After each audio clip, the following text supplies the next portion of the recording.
সবাইকে স্বাগত রুবি আন্টির কিচেনে দুর্গাপূজার স্পেশাল রেসিপি সিরিজে। এর আগের ফার্স্ট এপিসোডে আমি দেখিয়েছিলাম লেমন রাইসের রেসিপি, সেকেন্ড এপিসোডে আমি দেখিয়েছিলাম সয়াবিন মুইঠের রেসিপি, আর থার্ড এপিসোড মানে ঠিক এটার আগের এপিসোডে আমি দেখিয়েছিলাম রসমালাইয়ের রেসিপি। যারা এই সিরিজগুলো মিস করে গেছেন তাদের জন্য লিঙ্কটা ডেসক্রিপশন বক্সে এবং উপরে আই বাটনে দেওয়া রইল। এই ভিডিও শেষে অবশ্যই দেখে নেবেন, আর অবশ্যই কমেন্টে জানাবেন আপনাদের কেমন লাগলো। আর এই পুজোর মেজাজটাকে আরেকটু মধুর করার জন্য আজকের এপিসোড 4।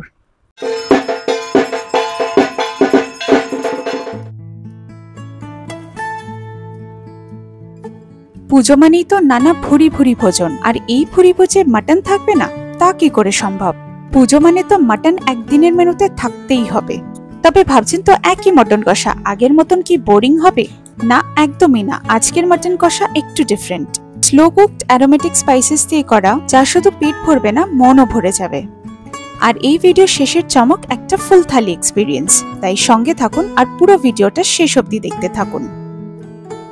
আমি এখানে 500 মাটন নিয়েছি। এবার ভালো করে ধুয়ে নিয়ে এতে 1 ছোট চামচ নুন, হলুদ গুঁড়ো, 2 চামচ লাল লঙ্কার গুঁড়ো, 1 চামচ সর্ষের তেল আর 2 চামচ টক দই দিয়ে ভালো করে মেখে নেব। ভালো করে মাখা হয়ে গেলে আমরা 30 মিনিট ম্যারিনেশনের জন্য রেখে দেব। এবার একটা মিক্সিং বাটিতে 15-16টা রসুন, ছোট দুটো পেঁয়াজ, একটা টমেটো দিয়ে একটা পেস্ট করে নেব। আমি এখানে 4-5টার মতন আলু ব্যবহার করব, তার জন্য কেটে জলে ভিজিয়ে রেখেছি। আচ্ছা, আমি এখানে 3টে এলাচ, 2টো দারচিনি, 2টো লবঙ্গ একটু থেতো করে নিলাম। এবার কড়াই গরম হয়ে গেলে 3 চামচ সর্ষের তেল দিয়ে আলুগুলোকে ভেজে নেব। আলুতে দিয়ে দেব 1 ছোট চামচ নুন আর হলুদ গুঁড়ো। এরকম সুন্দর একটা লাল ভাজার রং চলে আসলে তেল ঝরিয়ে তুলে নেব। তারপরে একই তেলে থেতো করে রাখা গোটা গরম মশলাগুলোকে দিয়ে 3টে তেজপাতা দেব, একটা পেঁয়াজ কেটে দিয়ে দেব আর 4-5টা রসুন থেতো করে দিয়ে দেব। তেলের উপরে এই ভাজা মশলার গন্ধটাই কিন্তু আসল। হালকা একটু ভেজে নিয়ে তারপরে ম্যারিনেট করে রাখা মাটনটাকে এখানে দিয়ে ভালো করে মিশিয়ে নেব।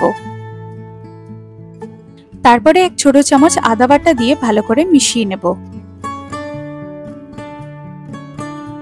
মাটনটা ঠিক এরকম ভাবে কষিয়ে নেব যতক্ষণ না মশলার কাঁচা ভাবটা চলে যাচ্ছে।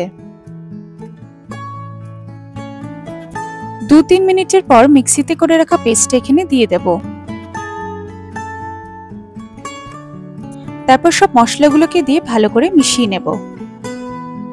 যখন মিক্সিতে বেটে রাখা মশলাটা ভালো করে মিশে গেছে, তারপর 1 ছোট চামচ জিরের গুঁড়ো আর লঙ্কার গুঁড়ো দিয়ে ভালো করে মিশিয়ে নেব। দেখুন সব মশলার কাঁচা ভাবগুলো চলে গেছে। এবার ভেজে রাখা আলুগুলোকে দিয়ে ভালো করে মিশিয়ে নেব। মাংসটা যে বাটিতে ম্যারিনেট করেছিলাম ওটাতে অল্প একটু জল দিয়ে বেঁচে থাকা মশলাগুলোকে মিশিয়ে নিয়ে এখানে দিয়ে দিলাম। এবার এখানে কিছুক্ষণ ফুটতে রেখে দেব, ওই ধরুন 7-10 মিনিটের মতন। যখন দেখবেন খুব সুন্দর একটা রং বেরিয়ে এসেছে এবং তেল ছেড়ে এসেছে, তখন আমরা প্রেসার কুকারে মাটনটাকে দিয়ে সিটি দিয়ে দেব। আমি এখানে মাটনটাকে প্রেসার কুকারে 4টে সিটিতে সেদ্ধ করে নিয়েছি।